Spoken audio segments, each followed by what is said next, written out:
Hola amigos, ¿cómo están? Buenas noches. Vamos a hablar brevemente, antes de presentar el programa, de lo que pasó también esta semana, porque cuántos acontecimientos. Se trata del juicio que tuve que ir como testigo de descargo por parte de la defensa de Elizabeth Silverio, aquella persona que se hizo pasar por científica, neurocientífica, psiquiatra, psicóloga, educadora y un gran etcétera, con todos los títulos falsificados, engañando a familias y a niños especiales con tratamientos que ella suministraba sin el debido rigor científico y adecuado de una profesional.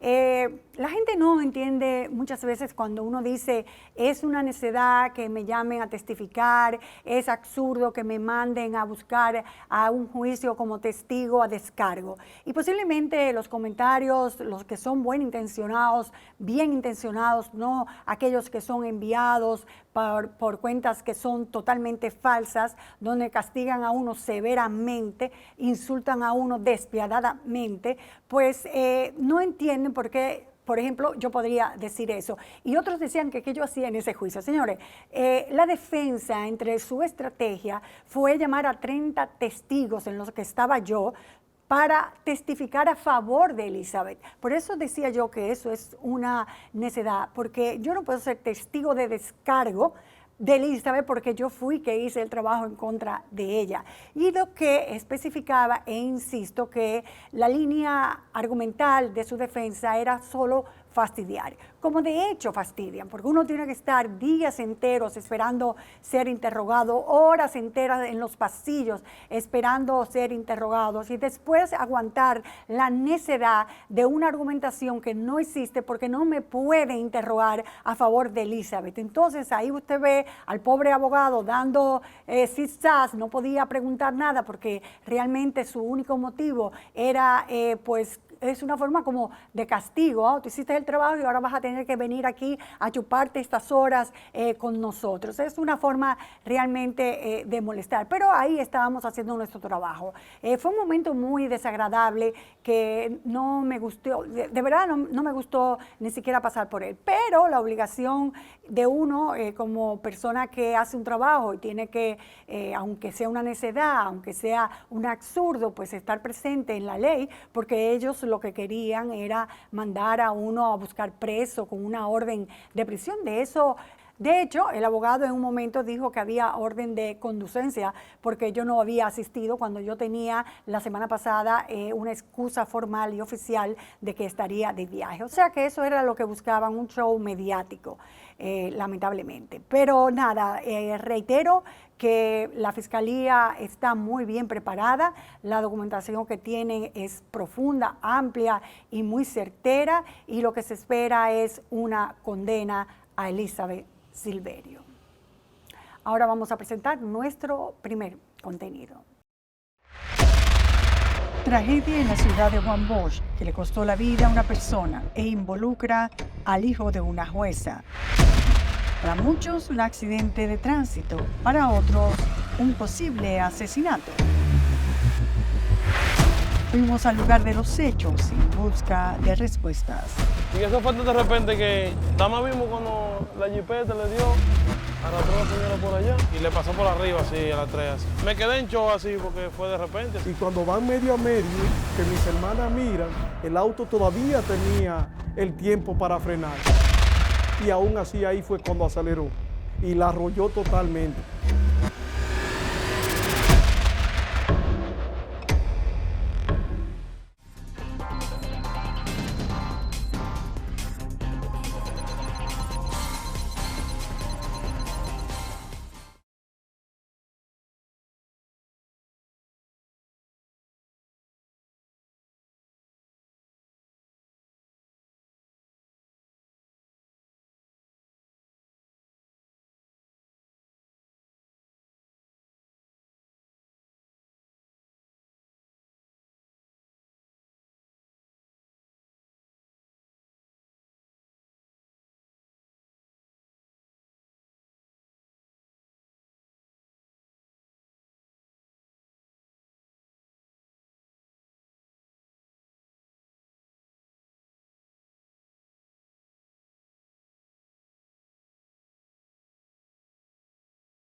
Hemos hecho varios trabajos sobre accidentes de tránsito. Ahora, esta semana ocurrió uno que cuando uno ve el video que hay del accidente queda realmente horrorizado. La familia, como es natural, está espantada, preocupada, triste y sobre todo ya comienzan a elaborar una serie de conjeturas de que hay el poder detrás de una jueza, que han evitado una serie de situaciones que preocupan a la sociedad, porque después de la muerte, si los familiares dicen eso y eso es verdad, pues entonces ciertamente es doble la situación. Por eso vamos a tratar de averiguar bien qué es lo que está pasando, si no es el dolor de la familia la que está hablando, y estas teorías de la conspiración no tienen ninguna razón de ser, o si la tienen, hay protección, es un menor, no es un menor, ¿qué está pasando en esta situación? Eso es lo que vamos a buscar ahora en este trabajo de investigación. Era la mejor hermana del mundo.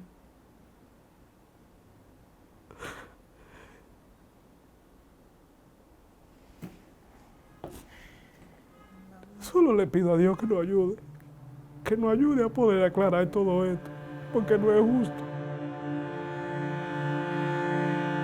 Para Altagracia Trinidad Ortiz, una abogada de 50 años de edad, oriunda de Constanza y residente en el proyecto Río Verde de Ciudad Juan Bosch, el 10 de octubre era una fecha especial, pues su hija María de los Ángeles Trinidad había realizado el sacramento de la confirmación, sin imaginarse que ese día tendría un fatídico desenlace.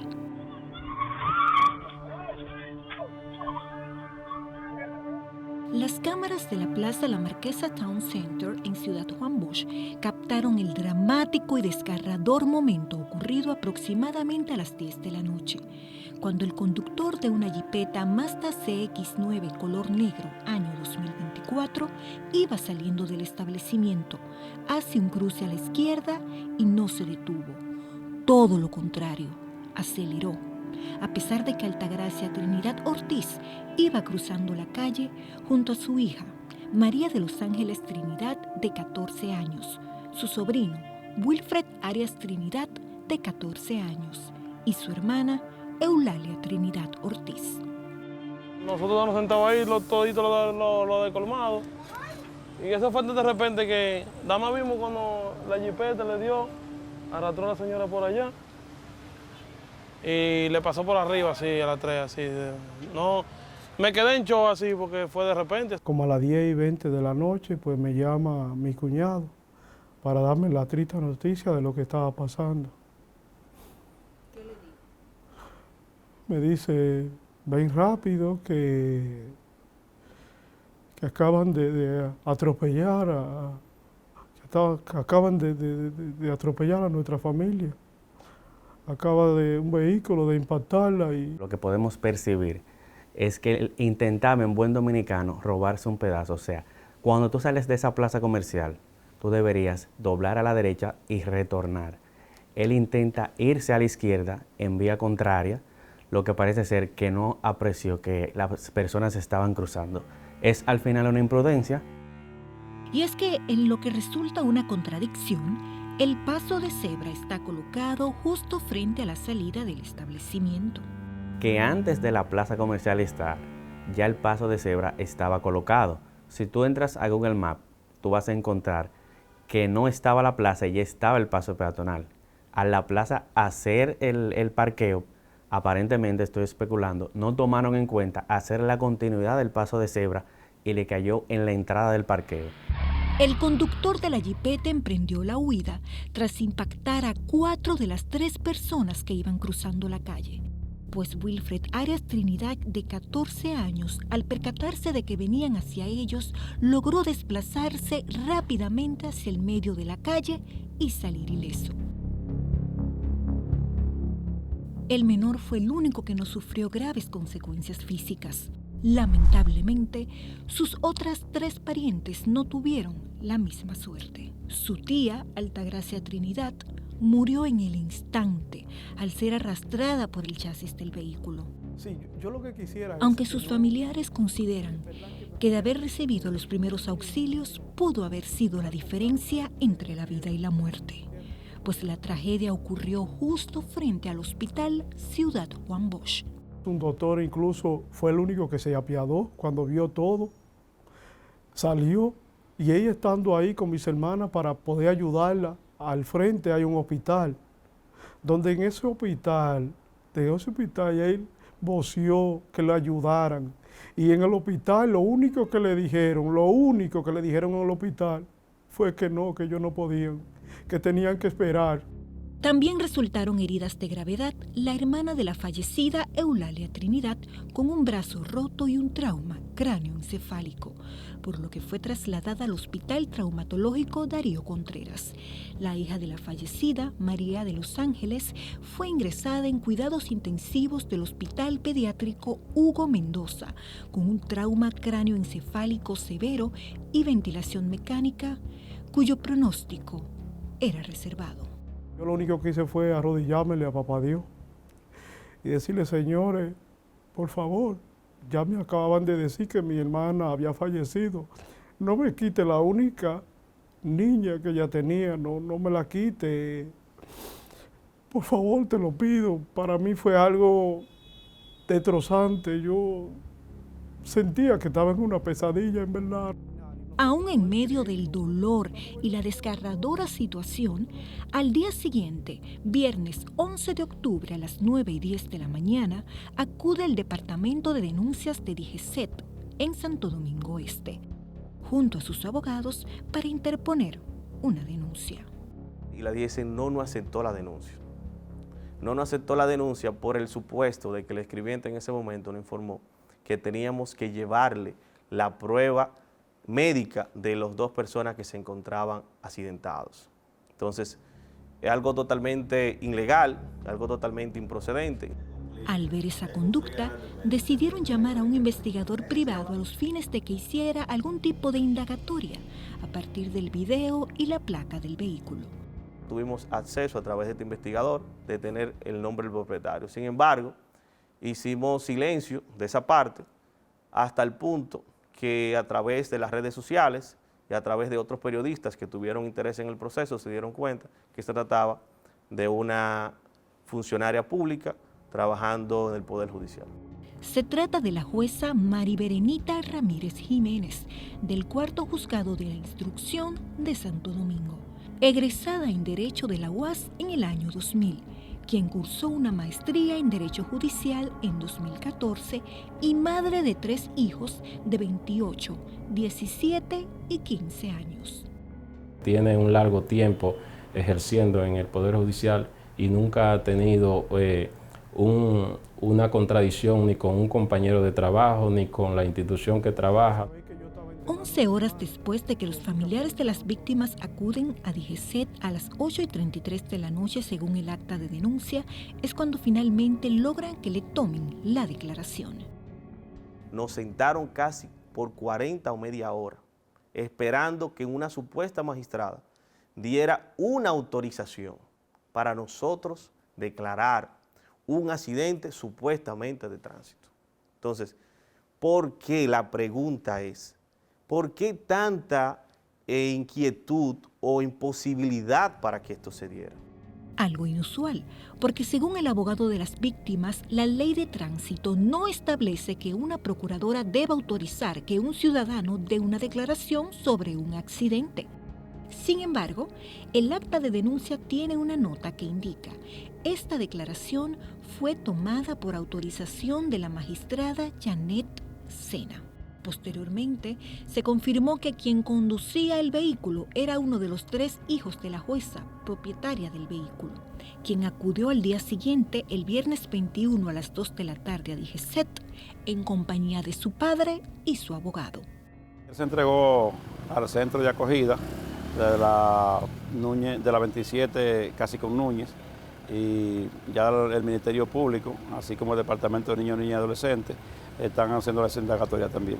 A pesar de que el acta de nacimiento indica que el menor tiene 17 años y cumplirá la mayoría de edad en enero próximo, los abogados y familiares de las víctimas inicialmente creían que se trataba de un adulto, debido a que no le habían pedido documentación que comprobara su edad.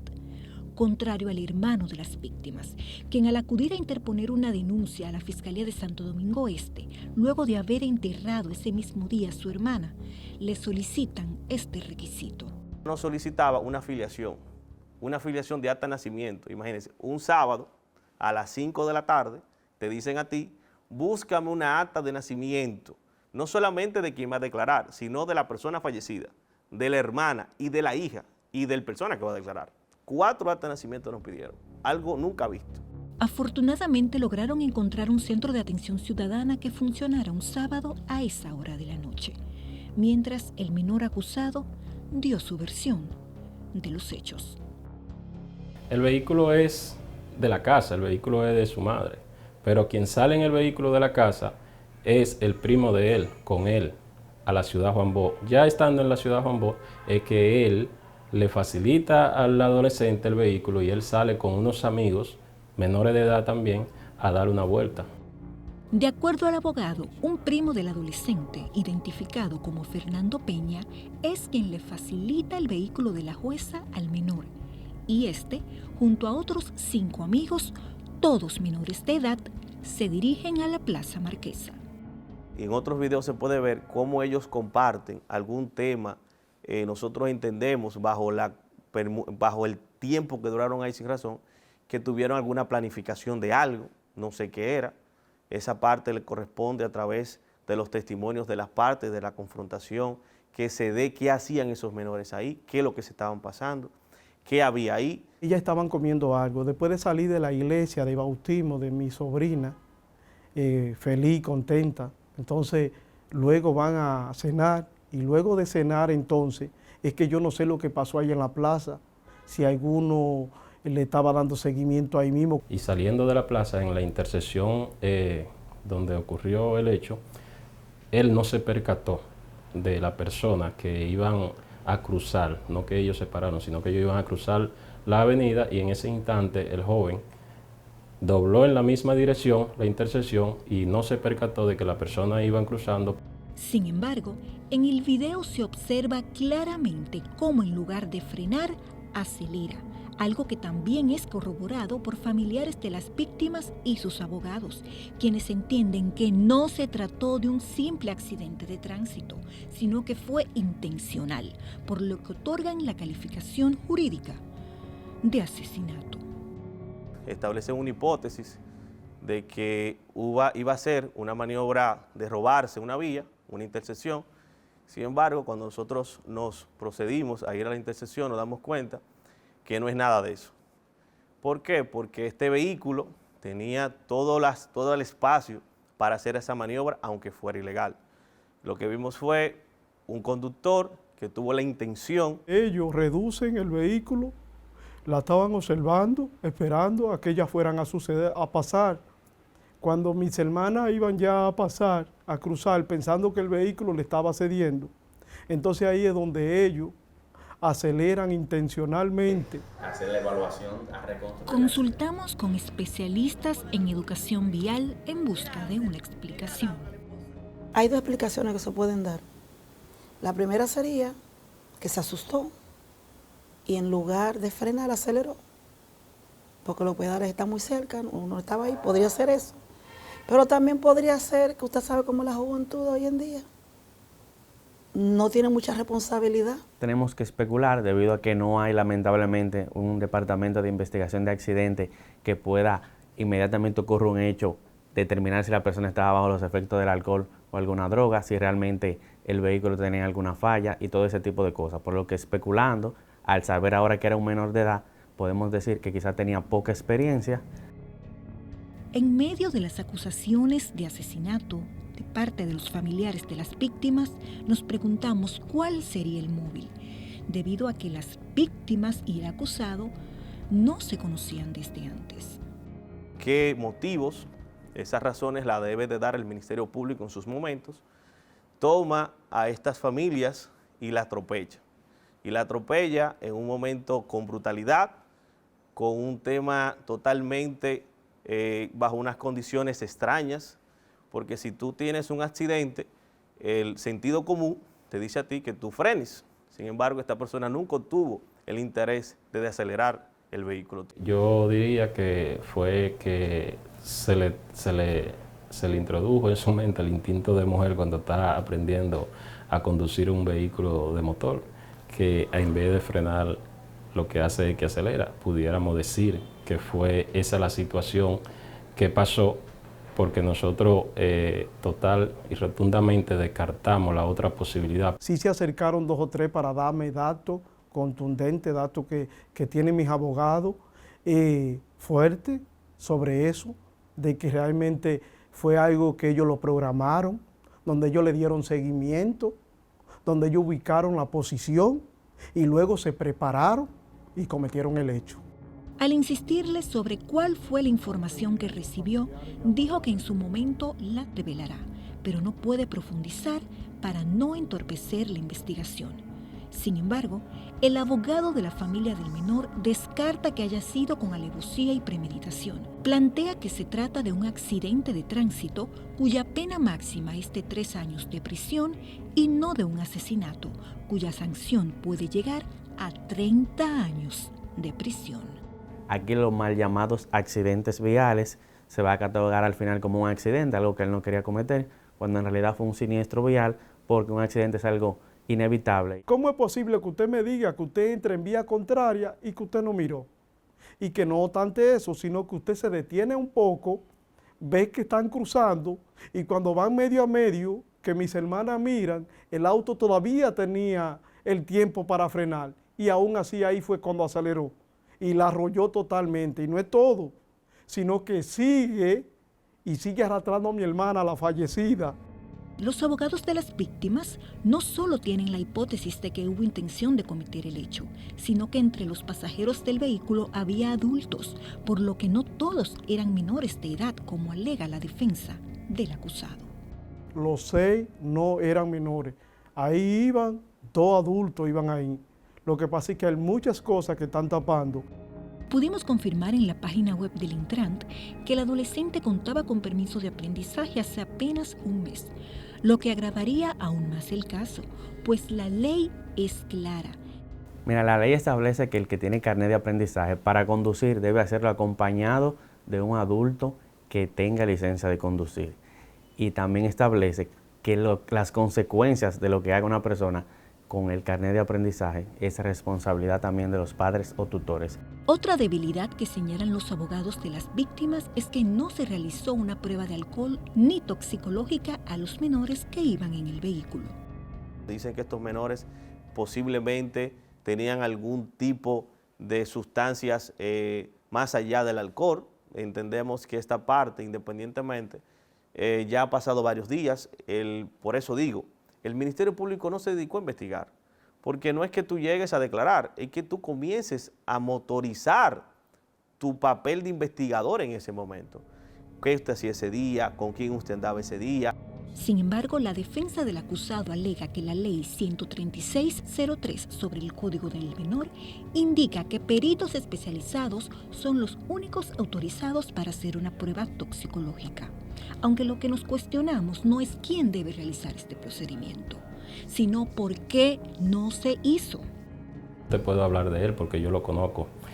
Mira, ese niño es un excelente niño, por decirlo así. Mira, ese joven practica deporte y en su deporte ya cuando si se presenta una solicitud de medida cautelar, ahí va a quedar evidenciado los arraigos que él posee.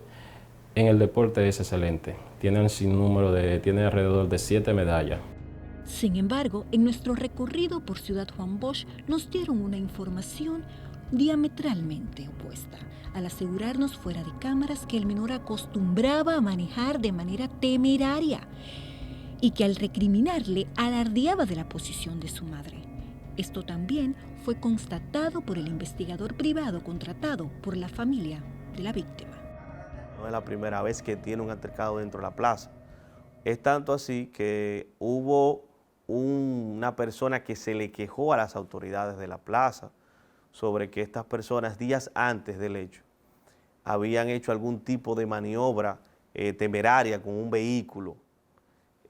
También tenemos el dato de que este menor de edad ya ha tenido accidentes previos de tránsito sin ningún tipo de daños humanos, sino de daños materiales. Pero el director de la Unidad de Investigación de Accidentes de Tránsito de la DGCET dice desconocer estos antecedentes. Solamente nos enteramos y pudimos conocer a esa persona después del accidente. Se ha dicho de todo. Conducir de manera temeraria, ustedes saben que dentro de la ciudad Juan Bosch no se puede, porque en la ciudad Juan Bosch existe lo que se llama un patronato de convivencia. Un patronato de convivencia que evidentemente no funciona, pues ya hay numerosos antecedentes de accidentes viales en este proyecto habitacional. Incluso residentes y comerciantes de la zona se quejan de que irse en vía contraria es el día a día en la intersección donde ocurrió la tragedia. Entonces, fija, hay señalización realmente, pero la gente no respeta las señales de tránsito. Eso también es otro problema que tenemos.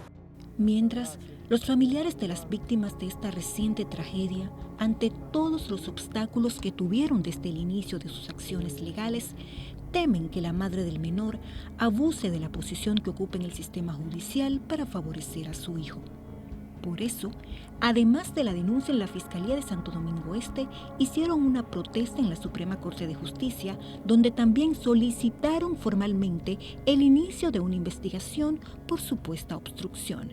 Se trata de una persona que ya ha demostrado su fuerza, ha demostrado sus vinculaciones, y por lo cual lo que amerita es que el Poder Judicial lo que proceda es de manera provisional suspender a esta magistrada, de manera provisional a los fines de que todo lo que salga a partir de esa suspensión pueda ser de una manera más objetiva e imparcial.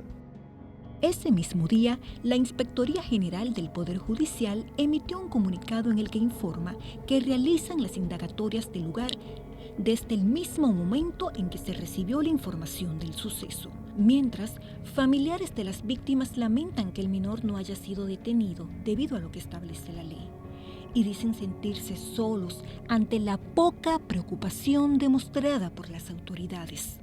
Todavía está la hora que a mí nadie me ha llamado, ni siquiera como autoridad, para decirme a mí, cuenta conmigo, yo te voy a ayudar. Aún yo estoy aquí, sé que tengo mi abogado, lo tengo a ustedes que le agradezco, pero aún así me siento solo. Siento que no sé nada sobre ese caso. Este martes 15, vecinos de la ciudad Juan Bosch hicieron un encendido de velas exigiendo justicia. Queremos justicia, queremos justicia, queremos. Las dos sobrevivientes ya salieron de cuidados intensivos, pero aún permanecen ingresadas.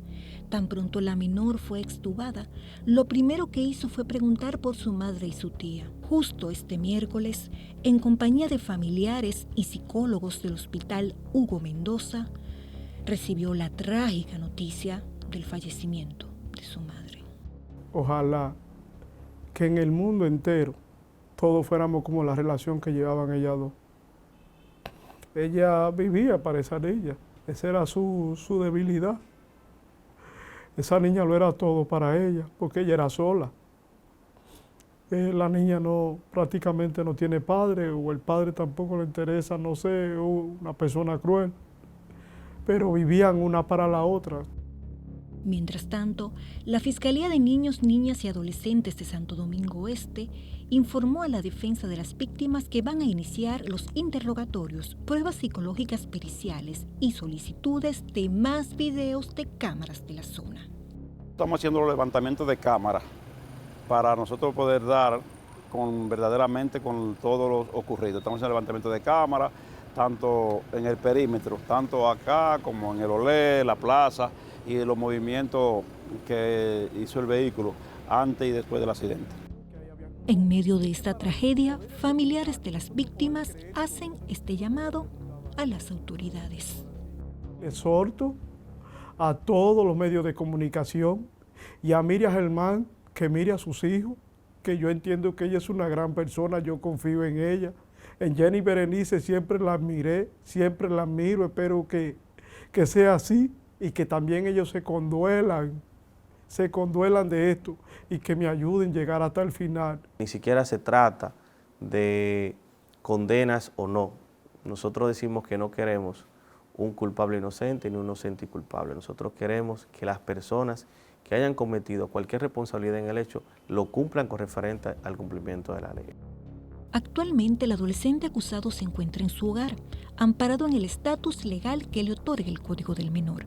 Según sus abogados, él y su familia están consternados por el dolor de las víctimas, pero advierten que solo asumirán la responsabilidad de lo que de acuerdo a ellos realmente pasó, no de lo que alegue la defensa de la víctima. Una situación difícil. La madre, así como usted ha escuchado todos esos ataques, hemos tenido que suspender que vea redes, que vea el teléfono, porque ya está en una condición. Desde esa fecha, esa señora no come. Desde esa fecha. Ni puede trabajar, ni puede hablar. Independientemente del dolor y preocupación que sienta la madre del menor, resulta incomparable frente a la irreparable pérdida que sufre la familia Trinidad Ortiz. Cuando hablamos de una muerte, alguien que murió a causa de una imprudencia vial, los años no son suficientes, realmente la pena no es suficiente. Y en este caso sí estoy de acuerdo que debemos revisar esa parte de la ley donde las sanciones son muy débiles para personas imprudentes que cometen a diario lamentables hechos como este. Lo que sí ha quedado evidenciado es que en un país como la República Dominicana anualmente se registran más de 3.000 muertes por accidentes de tránsito. Los padres y familiares de adolescentes deben asumir con seriedad su cuota de responsabilidad al momento de permitirles conducir o facilitarles un vehículo.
Como hemos tenido tantas noticias, si no es la reforma, es el caso de Intran, si no es la Constitución, la verdad que muchas situaciones que se han presentado en las últimas semanas. Por eso esta noticia salió en los medios, pero como que no se lució mucho, pasó desapercibida por muchas personas y por eso lo vamos a retomar para profundizar más, porque se trata de una denuncia de fiscales de Estados Unidos que dicen que República Dominicana, especialmente una persona con cómplices, tenía una red mafiosa, escandalosa de medicamentos falsificados que encima tenían una sustancia o tenían varias sustancias que todos conocemos que son graves para la salud de aquel que la toma, que es el fentanilo y la metafentamina.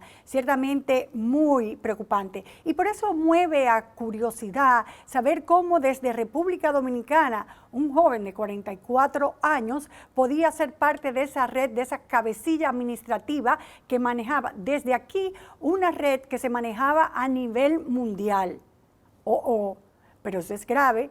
Vean el desarrollo de la historia, vamos a ver el modus operandi de esta mafia y vamos a ver cómo estamos en manos de la delincuencia internacional.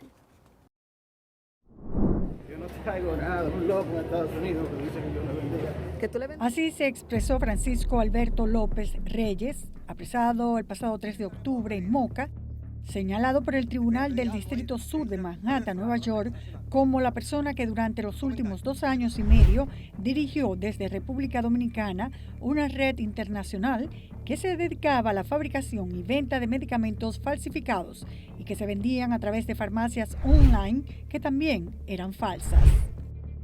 Lucían igual, forma, tamaño, color, pero era fentanilo. Lo que lograron distribuir acabó con la vida de 9 personas que posiblemente tenían la prescripción de un doctor, pero no encontraban el medicamento en farmacias o buscaban un mejor precio. Esta red de falsificadores de medicamentos vendían en los 50 estados de Estados Unidos, también en las Islas Vírgenes, en la India, Puerto Rico, Alemania y Eslovenia. Fabricaron millones de píldoras recetadas, falsificadas, utilizando narcóticos mortales. Con base en la República Dominicana, tentáculos en la India y nuestra área, crearon hasta 14 páginas web que lucían como de farmacias. Fabricaban más de 100.000 pastillas por hora en 3 lugares, edificios residenciales en Manhattan y el Bronx. Enviaban el supuesto fármaco utilizado por correo postal. En sus portales digitales creados para engañar, contenían reseñas de supuestos clientes y chatbots para responder preguntas de los interesados dentro de las páginas donde comercializaban estos medicamentos falsos, dándole al cliente más confianza de la seriedad de las páginas, las cuales presentaban elementos de diseño casi idénticos a las demás farmacias virtuales en Estados Unidos, como las categorías de productos farmacéuticos, una barra de búsqueda de productos destacados, información de contacto para vendedores que se desplaza por la parte superior y la capacidad de convertir o cambiar los precios en dólares en otras monedas de diferentes países. Estos pagos se podían realizar a través de programas como PayPal, Apple Pay, Cash App y criptomonedas. Los esquemas de distribución de drogas han utilizado estas plataformas para montarse sobre ellas y es lo que han constituido este resto de farmacias en línea que no tienen certificación. Una de estas páginas era curecom.com, que pretendía ser una farmacia online con sede en Estados Unidos, pero las investigaciones determinaron que su origen estaba desde Rusia, donde se podía leer: ofrece medicamentos asequibles, aprobados por especialistas y fabricados por marcas de confianza, y estaba aprobada supuestamente por la Administración de Alimentos y Medicamentos de Estados Unidos, la FDA. Es un peligro alto que ya avisó la FDA, avisó el CDC, incluso la DEA, sobre la venta de este tipo de productos por internet, sin supervisión. Sin embargo, Curecom no era legítima ni estaba aprobado por la FDA.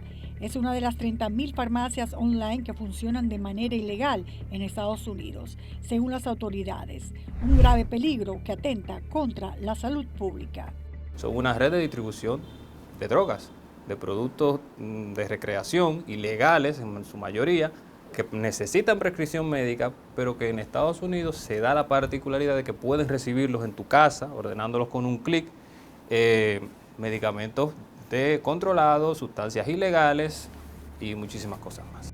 A la lista de estos sitios web se agregan también Pharmacy Store Online y Care Online Store, que también contenían preguntas frecuentes idénticas, políticas de privacidad, políticas de cookies y políticas de devolución y cambio, junto a chats automáticos que aparecían para responder a los clientes si tenían alguna pregunta del medicamento o si necesitaban información sobre descuentos. Como se muestran en estas fotografías tomadas del expediente, en otra página llamada Your Pharmacy tenía un número de teléfono y una dirección de correo electrónico, así como ofertas destacadas, categorías de píldoras, garantía de envío gratuito y soporte 24 horas al día, 7 días a la semana.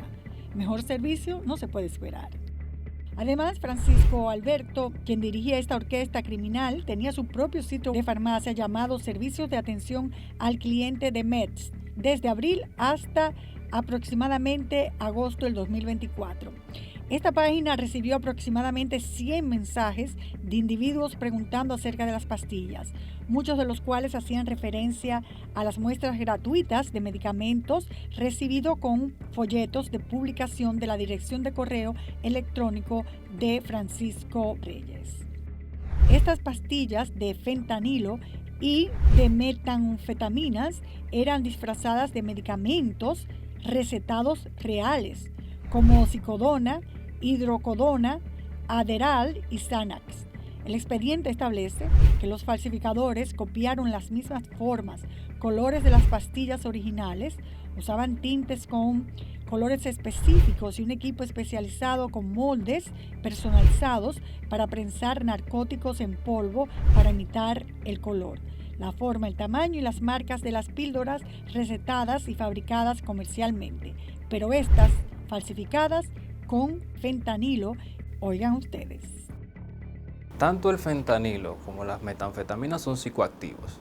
El fentanilo es un opioide análogo sintético que es depresor del sistema nervioso central. O sea, si consumimos una cantidad que no conocemos o mayor a la permitida para usos clínicos, podemos inducir la muerte por fallos respiratorios o cardíacos. Las anfetaminas son también psicoactivos que se utilizan como recreacionalmente, son drogas de recreación, ilegales, que también tienen un efecto sobre el sistema nervioso central. El fentanilo, conocido en Estados Unidos como la droga zombie, debido a su toxicidad y su potencial adictivo, superan los de la morfina y la heroína. El fentanilo es 50 veces más potente que la heroína, una potencia que lo ha convertido en uno de los opiáceos sintéticos más destacados y temidos. Sumado esto a su costo relativamente bajo de fabricación, parece ser que por eso lo utilizaban para los medicamentos falsos. Y al momento de unir estos dos tipos de moléculas, estos dos tipos de medicamentos, podemos tener resultados fatales por esa depresión del sistema nervioso central que les he explicado. Hasta el momento, las autoridades de Estados Unidos han atribuido 9 muertes entre agosto del 2023 y junio de este año a causa del consumo de estas pastillas. Los acusados se aprovecharon de personas discapacitadas e indefensas. Algunas víctimas estaban en estado crónico de dolor y graves lesiones, enfermedades o cirugías y buscaban analgésicos recetados para controlar su cuadro. Otros buscaron medicación para hacer frente a la ansiedad y el trauma postraumático, trastornos del estrés y otros problemas de salud mental. Y se agregan también los que venían luchando contra la adicción a las drogas a largo plazo. La punta de un lápiz es suficiente para matar a una persona. Entonces, si la dosificación no se hace correctamente por profesionales en el área o su uso no está supervisado por profesionales, anestesiólogos, doctores o farmacéuticos, en caso de que sea una dispensación oficial para uso en casa, corre un gran peligro quien los esté utilizando. El expediente presentado por la Fiscalía de Estados Unidos establece que una veterana de la Armada estadounidense de 45 años, que al consumir la pastilla que pensaban era oxicodona de 30 miligramos, 5 días después murió por intoxicación aguda por fentanilo. Se suma la mortífera lista a una abuela de 69 años que había comenzado a realizar sus pedidos de oxicodona en noviembre del 2023 y el 26 de junio del 2024 falleció por intoxicación de fentanilo. La red se descubre el 6 de septiembre del 2024 cuando un agente de policía encubierto hizo un pedido para pastillas de oxicodona de 30 miligramos en la página web Curecoc y poco después recibió un mensaje de texto para confirmar su orden de oxicodona. Luego, a través de una llamada, negaron al oficial que las pastillas estuvieran mezcladas con otras sustancias, asegurando la alta calidad de las píldoras. Fueron enviados a analizar y efectivamente las pastillas eran de fentanilo. Un increíble operativo de varias agencias del orden que, mostrando esto, explicó lo que presuntamente hacían 17 personas, lideradas por un hombre de nombre Francisco Alberto López Reyes. Fueron descubiertos los laboratorios donde se realizaban las pastillas. Eran sótanos de edificios, en edificios en Manhattan y en el Bronx. Se elaboraban allí al menos 100,000 pastillas cada 12 horas. Imagínese usted esta cantidad. ¿Cuántos millones no habrán vendido esta red en estos 2 años que tenían operando? Además, se confiscaron, por ejemplo, en uno de los sótanos, 625,000 píldoras falsificadas, la mayoría de las cuales contenían fentanilo y otras sustancias. También 255 libras de parafluorentalino. Se encontraron materiales no procesados como 100 libras de fentanilo y 215 libras de metanfetamina en una forma de píldora, polvo y cristal. Esto da una voz de alarma de cómo estas drogas están siendo alcanzadas por usuarios que lo hacen a través de un clic y encima son engañados con drogas potentes, produciéndose una adicción y una muerte segura. ¿Cómo prevenir esto? Entonces, controlar los precursores y la tecnología para fabricar estas sustancias es un punto clave para impedir que los narcotraficantes invadan el sector farmacéutico camuflajeándose como legítimos y puedan hacer distribución de estos mismos productos al público en general. Pero ¿quién es este supuesto cabecilla de una red de venta de fármacos ilegales y falsificados, tan bien organizada con tentáculos en varias partes del mundo? A pesar de haber circulado en la información en algunos medios de comunicación que Francisco Alberto López Reyes fue detenido en su tienda de vapor llamada Fran Vapor, ubicada en la comunidad de Guaucí, abajo en Moca, realmente cuando nuestro equipo se trasladó allí encontró que esa tienda ya cambió de nombre.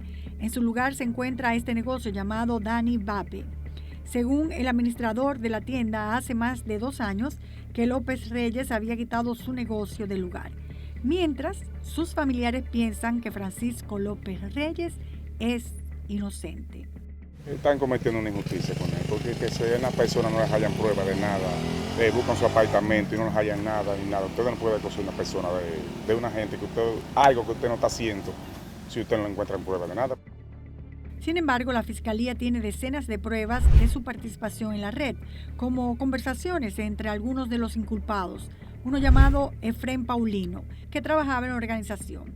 Se lee: muchos clientes se quejaron de la calidad de Adderall, ya que no se parecían lo suficiente a los fármacos reales. Los colores son diferentes. En otra conversación establece que hay que poner más droga en los medicamentos porque estaban quejándose de la calidad del mismo, a lo que se les respondió que harían las pastillas más fuertes.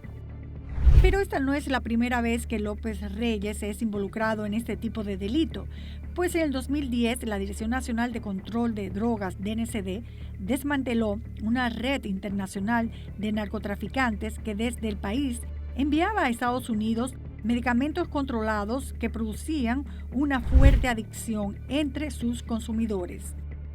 Le solicitamos más detalles a la DNCD y recibimos el documento de acta de no lugar de apertura a juicio, rechazando la acusación del Ministerio Público por falta de pruebas, donde la acusación resalta que al practicársele un registro a un autobús que manejaba López Reyes el 12 de mayo del 2010 en el sector Los Minas de Santo Domingo Este, en compañía de 4 personas más, donde se recuperaron 60 cajas de alprazolam de 2 mg. Además, una pistola marca Taurus, calibre 9 milímetros, con su cargador, Allanaron también el local comercial Plaza Mora, segundo nivel, en un call center llamado Busy Service, ubicado en la carretera Mella esquina Charles de Gaulle, el cual era utilizado como centro de acopio por los imputados.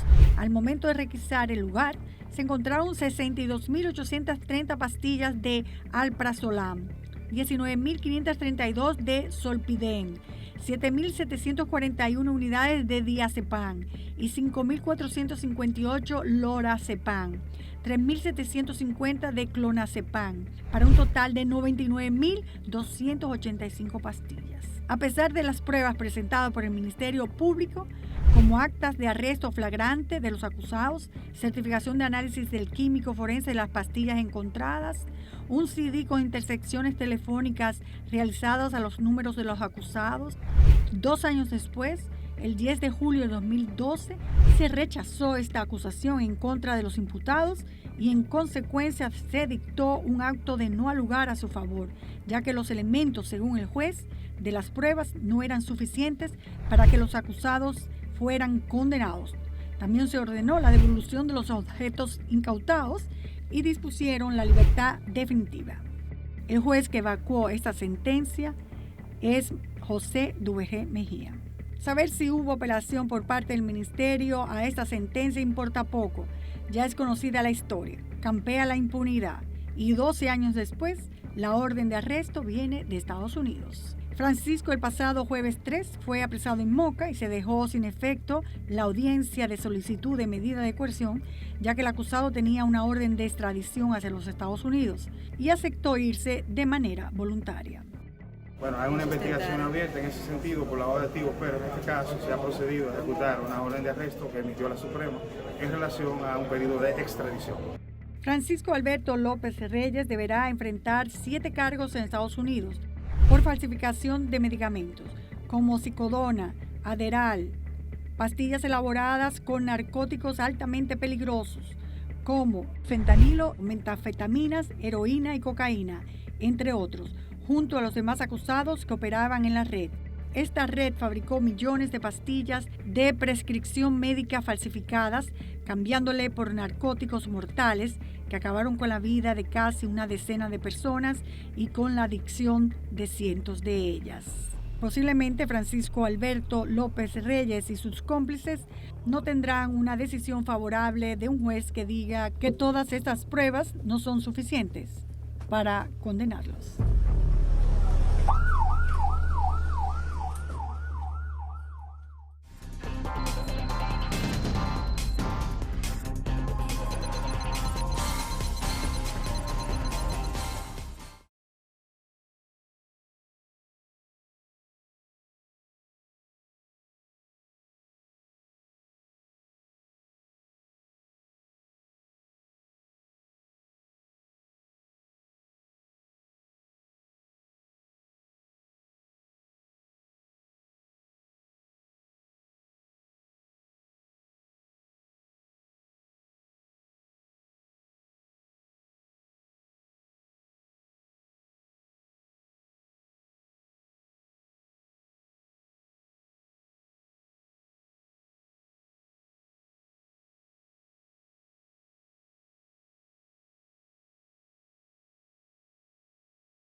Ahora Fotocrónica con Franklin Guerrero.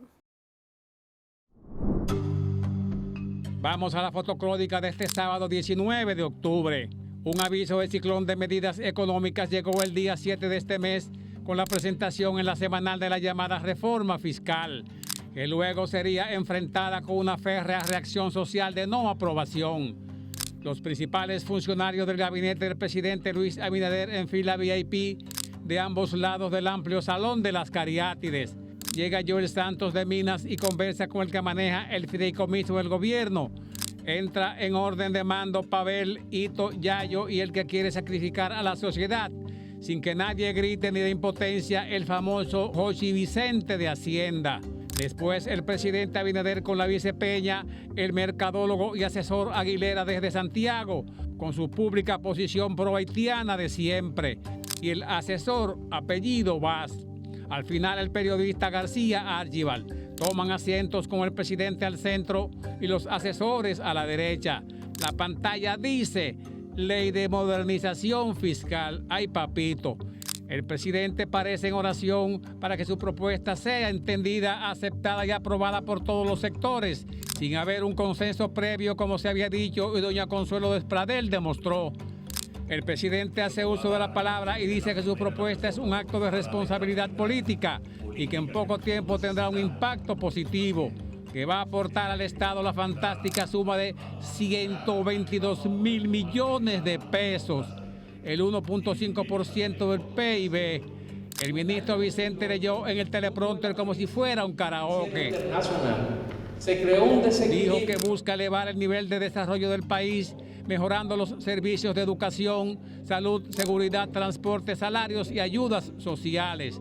Todo eso se escuchó muy bonito, pero desde que los economistas y exdirectores de recaudación comenzaron a decir cómo sería la nueva vida de los dominicanos, la sociedad se avispó y opuso con los ya conocidos cacerolazos de años anteriores, que es una forma pacífica de decirle no a lo propuesto. Una semana después, la Cámara de Diputados invitó a vistas públicas, donde la verdad que las exposiciones y oposición se hizo de una manera cruda, radical e intransigente. Jochi Vicente no se detuvo ni un minuto en su lectura, argumentando que serían medidas beneficiosas, aunque los nuevos impuestos a la vivienda y alimentos se llevaran de paso el Obelisco y el Mar Caribe. El presidente también habló de la necesidad de la aprobación de su propuesta y la lucha contra el contrabando. Ahí con Yayo presente recordé que el director de aduana informó de la incineración de 64 millones de unidades de cigarrillos y la guerra frontal a la evasión de los chinos. Cuando salía al parqueo hasta el cielo se enrareció de colores de películas de misterios y laberintos tormentosos. Días después, el economista del PLD, Juan Ariel Jiménez, explicó con detalles los aumentos de los alimentos, bienes y servicios vistos desde la oposición. Los mocaños de los grupos populares se expresaron frente al parque con pancartas y fuegos artificiales diciéndole no a la reforma fiscal. Y como si fuera un río fuera de su cauce, la llegada de ilegales haitianos no se detiene. Con el consabido apresamiento de los que negocian con su pobreza, con la complicidad de malos dominicanos que no tienen compasión, solo son cómplices y su dinero. El comandante general del ejército, mayor general Jorge Camino Pérez, viajó a la frontera y le habló a sus soldados de las próximas misiones. El día viernes el ejército informaba del apresamiento de 310 indocumentados en operativos en Azua, Elías Piña y Dajabón. Los detenidos fueron trasladados a las sedes de batallones de infantería de las referidas provincias. Como si fuera un respiro a la crisis de la propuesta reforma fiscal, el presidente se fue a la entrega de la segunda etapa de la nueva Pedernales. Se le vio distendido al cumplir la promesa de hacer de aquel lugar un destino mundial. Señores, muy buenas noches. Será hasta la semana que viene, si Dios quiere. Sergio Carlos con el Antinoti ahora.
Me dicen que en el palacio anda suelta una gallina, gallinita ponedora, puja uno y salen 10.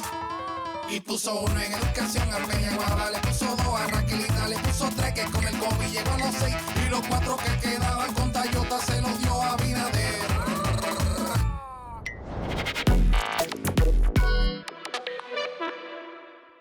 La frase "el Internet no olvida", hashtag, los internautas, analistas y fiscalizadores de toda baba que hablan los políticos le sacaron varios memes y videos a los funcionarios del gobierno actuales que antes estaban en la oposición y decían cosas poéticas, lindas, contra la intención de las administraciones del PLD de llevar a cabo una reforma fiscal. Esos servidores públicos, ahora todos ellos cambian el chip para defender la reforma de su gobierno.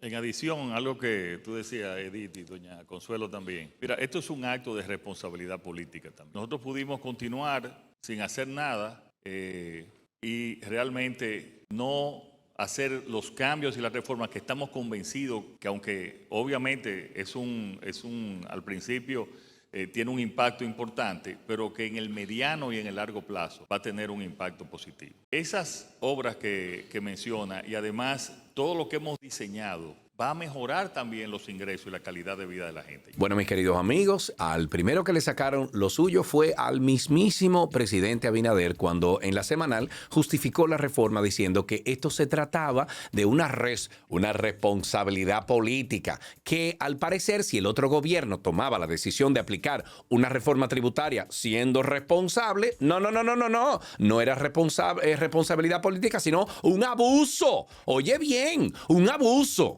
Vamos a decirle que no es verdad que vamos a aceptar que tengamos que subir los impuestos, porque ahora mismo el candidato reeleccionista tiene una fiesta de dispendio queriendo cambiar la intención de cambio que hay en la República Dominicana. Pero que ese no fue el único video que le sacaron para recordarle al presidente. No, hay uno muy bueno, que él tuvo una conversación con nuestro amigo Raeldo López. Tíralo ahí, producción. En cuanto a la política tributaria, hay que simplificar el código tributario. Entiendo. Hay que hacer una reforma tributaria. Pero esa reforma tributaria normalmente equivale a subir las tasas, subir los impuestos. Sí, y es lo contrario. Nosotros lo que tenemos que hacer aquí, Israel, es bajar las tasas para aumentar los ingresos. Escucha, bajar las tasas impositivas, aumentar la formalidad de la economía, para que entonces podamos ganar más ingresos. Y yo tengo un ejemplo. La reforma más exitosa, la que realmente subió los ingresos tributarios del país, fue la del 1992. ¿Y qué fue esa reforma? Bajar los impuestos. Okay. Aquí el impuesto sobre la renta te llegaba casi hasta un 80%, una ridiculez. Sí. Y se bajó a un 25%. La gente empezó a pagar más.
Se filmaron el pasado año 125 películas, 65 extranjeras y 60 nacionales, que movieron en la economía más de 15.000 millones de pesos. En la zona norte ya tenemos el diseño, después de más de un año de consulta con especialistas, para empezar la construcción de la primera etapa de Punta Bergantín en Puerto Plata, que será un destino modelo con hoteles temáticos, centros de innovación y estudios de cine. Este proyecto ayudará a relanzar el turismo en toda la región norte. Uno de los mayores problemas de países en vías de desarrollo como República Dominicana es la falta de continuidad e institucionalidad. Es como si empezáramos a construir el puente al progreso y después de invertir tiempo, recursos en una buena zapata, de repente abandonamos la obra sin que el puente cree esa conexión importante de punto a punto y se va a la porra todo. Y esa, mi amigo, mi amiga, es la amenaza que enfrenta hoy en día la industria cinematográfica desde el anuncio que la reforma fiscal pretende eliminar por completo la ley de fomento de la actividad cinematográfica en República Dominicana. Esta ley se conoce como la 10810 o ley de cine. Y ahora mismo, para lo que usted va a ver a continuación aquí, les recomiendo lápiz y papel y que saque una calculadora, porque yo les voy a demostrar que esa ley genera más beneficios que costos. Y que desde electricistas, tramoyistas y todo el personal que trabaja en cine no le están pidiendo al Estado que le dé una tarjeta Supérate para ayudarlos a nada, sino que lo único que piden es que les permitan trabajar en paz. Además, te vamos a explicar también qué alternativas tiene el Estado Dominicano para esta ley de cine. Entonces, a ver, para empezar, vamos a recordar que de todas las teorías económicas contra la crisis, la fórmula más clara y simple es pleno empleo, porque donde hay empleo no hay miseria. Y junto a crear empleos, los gobiernos responsables diversifican la economía. Por, qué sé yo, si hay algún sector que cae, otro puede ayudar a que el país se levante. Así es que surge la Ley 10810 para crear y formalizar trabajos en la industria del cine en República Dominicana y competir con más de 110 países que tratan de captar los más de, oiga bien, 200.000 millones de dólares que se invierten en producción de cine en el mundo. O sea, son 200 billones con B de dólares. Por esas y otras razones, esa no es una ley para regalar dinero, como quiere confundir algunos expertos que van con el, ¡ay, esto es lo mejor del mundo! Eliminar ese incentivo. No. Esta ley es para competir con otros países, atraer millones de dólares a suelo quisqueyano. Entonces, por esto, la ley tiene el artículo 39 que busca atraer esa inversión extranjera en películas donde solo Estados Unidos, que queda cerquita de tierra dominicana, invierte después de pandemia más de 75 billones de dólares al año. Y para que tengamos personal local calificado, entonces se fomenta la industria de cine con el artículo 34. Esto no puede, o sea, el 34 y el 39 no pueden existir por separado. Esto tiene que coexistir. Entonces, gracias a ese artículo 39 de esta ley, 10810, desde su promulgación a la fecha, se han creado más de 25.000 empleos bien remunerados, legales. Han entrado 71 producciones extranjeras y aportado al país 649 millones de dólares en inversión comprobada, pagando 460.000 noches de hotel. Y esto, por cierto, ha ayudado a que junto a este artículo 34 se hicieran 423 películas dominicanas. Usted puede decidir, algunas malas, algunas buenas, otras espectaculares, otras mal hechas, pero se están haciendo.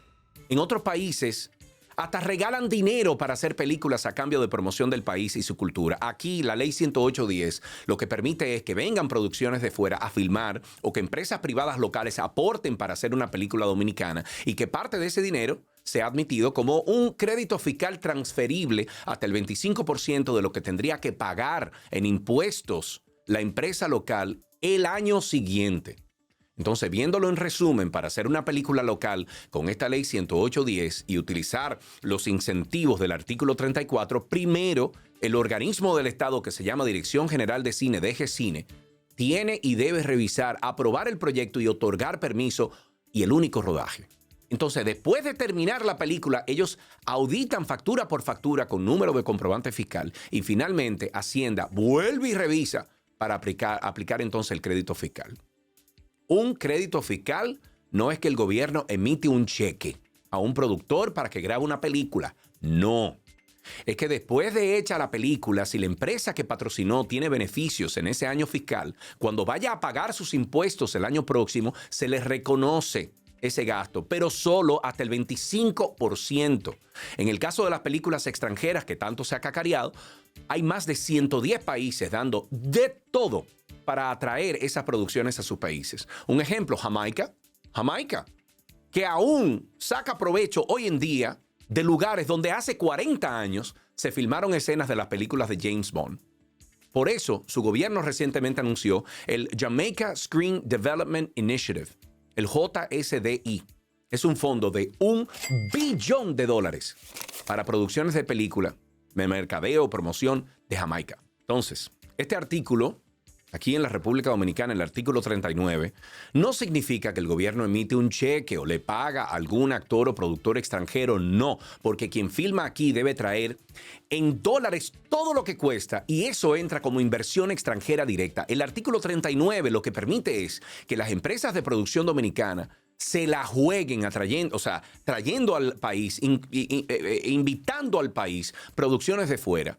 Y solo si todo sale bien después de haberse hecho la película y haber pagado todo, DGCINE revisa facturas y de los gastos que reconoce a la empresa local dominicana, le otorga un crédito fiscal transferible por una parte del costo de producción y solo podrá ser usado por una empresa con RNC dominicano que haya tenido beneficios en República Dominicana y reconoce ese gasto hasta el 25% de sus impuestos a pagar al año siguiente, como he dicho anteriormente.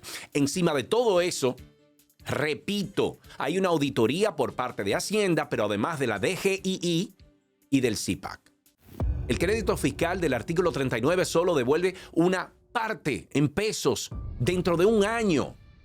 Y ha sido menos del 24% del dinero que trajo en dólares la producción que vino a filmar a nuestro país. Mucha información, lo sé. Pero a continuación, entonces, fíjense en este resumen de todas las películas extranjeras del 2012 a la fecha. Miren, gracias al artículo 39 de esta ley 108.10, desde el año 2012 a la fecha entraron $649 millones en producciones extranjeras. Vaya apuntando. De todo ese dinero, menos el 24%, es decir, $154.8 millones, es que se otorgan como crédito fiscal transferibles en pesos. Esa partecita. Es más, aún restando los $207.7 millones en salarios de actores y personal extranjero, asumiendo, señores, que ese grupito de personas no compró ni una cervecita vestida de novia con ese dinerito aquí en República Dominicana, que no, que vinieron y trajeron toda la comida de fuera, cosa que no es así. Quedan casi $300 millones dando vueltas, señores, en la economía dominicana, que es más del doble de todos los créditos fiscales otorgados. Sin esa ley no entraría ese dinero. Entonces, ¿por qué es tan difícil entender eso? ¿Por qué es tan difícil? Sin ley de cine, desaparece el cine en República Dominicana. Y en materia de cultura, no todo se puede medir en dinero. Tampoco tú que estás viendo esto, te dejes engañar midiendo el éxito de una película local solo por el número de taquillas, porque sería como medir el éxito de un artista por los LP y los CDs que están vendiendo físico, cuando todo el mundo sabe que la distribución digital es cada vez mayor en este planeta. Entonces yo quisiera preguntarle al presidente de este país, a Luis Abinader Corona, ¿qué va a hacer Luis Abinader por el cine en nuestro país? ¿Cuál va a ser su legado? ¿Destruir el cine? ¿Destruir el arte? ¿Destruir la creatividad de mentes dominicanas que tienen cada día menos y menos opciones de crear cosas maravillosas, de pensar? Porque si hay algo que tenemos que reconocer es que cada año que pasa se logra suprimir más y más la creatividad del dominicano en temas de cultura, de arte, de teatro y de más formas de expresión. En el colegio ya no estamos haciendo las obras que hacíamos antes. No estamos poniendo a escribir poesía como antes. Porque es que estamos matando el arte, matando el arte. Y a usted, presidente de la República, Luis Abinader Corona, Estoy seguro que no le han informado correctamente. Yo todavía tengo la esperanza de que sea así, porque no es verdad que el cine está costando lo que dicen que está costando. El cine se paga a sí mismo y ahí están los números. Por eso, usted debe saber que la película de Lost City de Sandra Bullock, filmada aquí, el gobierno dominicano no le pagó ni un kiki a ningún actor. Ellos vinieron y pagaron todas sus facturas con comprobante fiscal y aparte de los millones de dólares que entraron como gastos de producción, invirtieron en publicidad durante 3 meses más de la mitad de todo el presupuesto del país para promoción de turismo. Y que no se me olvide que gracias a esa película 4 hoteles pudieron sobrevivir porque si no, se hubiesen quedado cerrados por la pandemia. Y además, esa famosa recuperación del turismo que tanto celebramos y que tanto ustedes, los del PRM, cacarean, el turismo fue lo mejor. Claro que sí. Bueno, pues gracias a estos proyectos como este, que inyectaron dinero a la economía dominicana, creando puestos de trabajo y promoviendo el país en el exterior, fue que tuvo éxito esa estrategia. Entonces, para que nuestros funcionarios de gobierno, senadores, diputados, no digan que solo nos quejamos aquí en el Antinoti, estamos de acuerdo con que se revise la ley de cine. Claro que sí, estamos de acuerdo con que se revise absolutamente todo lo propuesto. Hay espacio para mejorar. Si lo que preocupa al Estado Dominicano es el artículo 34, es no saber cuántas empresas presentan crédito fiscal al momento de pagar impuestos al año siguiente, se resuelve entonces poniendo un tope anual al crédito de películas locales, pero no maten el cine local. Y en cuanto al artículo 39, no perdamos el terreno ganado. Ahí no existe informalidad y eso es lo que se debe buscar, que todo el mundo transparente sus ingresos al Estado con facturas. Eliminarlo con la reforma fiscal esta propuesta por Darth Vader, ya que estamos hablando de películas, porque así lo considero, haría perder entonces la inversión que entra en películas aquí al país. En cambio, miren, si desean dejar en el país más dinero de ese que entra, podrían entonces poner el presupuesto de nómina a contratar que disminuya a un 50% talento local y el otro 50% a extranjero. Y no decimos más de ahí porque necesitamos seguir aprendiendo de las estrellas de Hollywood y ganarnos su promoción al país. Yo recuerdo que en las entrevistas de esta misma película de Sandra Bullock, etcétera, señores, en toda la entrevista decían Channing Tatum y esta muchacha, que eran los principales, decían, oh, we filmed in the beautiful Dominican Republic. Ay, estamos filmando en República Dominicana. Qué paraíso, qué hermoso. Usted ve esa película y usted quiere meterse aquí, a esos lugares. Después que ellos se van, después que esa caterva de gente que tiene años y años de experiencia en Hollywood haciendo películas se van, el dominicano se queda con lo que aprende. Se queda con algo. Creer que eliminando esta ley de 108.10 va a generar más ingresos al Estado Dominicano bajo la excusa de cortar un crédito fiscal es estar bien mal de la cabeza. El dinero, señores, es como la energía. El valor de la energía lo aporta manteniendo esa energía en movimiento. Pararlo no suma absolutamente nada. La ley de cine 108.10 primero hace circular un dinero que no existía sin ella y después de mover una economía dando vueltas, pagando por bienes, servicios, es que el Estado Dominicano emite un crédito fiscal al año siguiente de una cuarta parte. Y si usted no termina de entender lo que yo acabo de decir, yo voy a cerrar este video de hoy. Bueno, dejándoles a ustedes una tarea. Piensen en esto. El cine no cuesta, produce. ¿Y qué me dices de los $20 que me debes? Sí, solo tengo 10. Toma 10 y te debo 10. Gracias. Oye, Mau, tú estás debiéndome 20. Ten 10 y te debo 10. Tú estás debiéndome 20. Aquí están 10 y te debo 10. Aquí están los 10 que te debía. Aquí están tus 10. Aquí están los 10 Ahora que te sí, debía. todos pagados.